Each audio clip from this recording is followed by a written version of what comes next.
അപ്പൊ പറയാണ് എന്റെ മോളുമായ ഒരു അലയൻസിന് താല്പര്യമുണ്ടെന്ന്. നിന്നെ എനിക്ക് ബോധിച്ചു. അങ്കിളിന്റെ മോള് അങ്കിളിനെ പോലെയാണോ?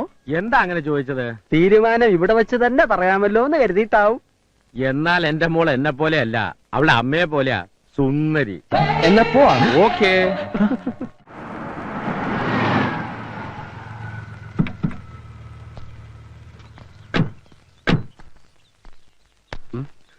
ഇതാണ് എന്റെ വൈഫ് മാലതി. അമ്മ ഓക്കെ. ഇതാരാണെന്ന് മനസ്സിലായോ നിനക്ക്? കൊച്ചുകുറുപ്പ്. എന്നാൽ ഇത്ര കറക്റ്റ് ആയിട്ട് എന്നെ എങ്ങനെ മനസ്സിലായി? ഇത്തിരി ഉള്ളപ്പോ നിന്നെ കണ്ടതാണെങ്കിലും ആ ചായ എന്റെ മനസ്സിൽ നിന്ന് മാഞ്ഞിട്ടില്ല. അങ്കിൾ മോള് നീ വരുന്നൂന്ന് പറഞ്ഞപ്പോ മുതൽ അവള് ഒരുങ്ങാൻ തുടങ്ങിയതാ. മാലതി, അവളെ വിളിക്കടി.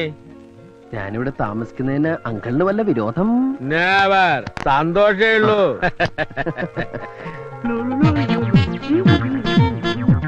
അങ്കിളിന് മൂത്തത് മോനാ? അതെന്റെ ഒരേ ഒരു മോള് ശാലിനി. എന്നാ ഞാൻ ഇറങ്ങട്ടെ.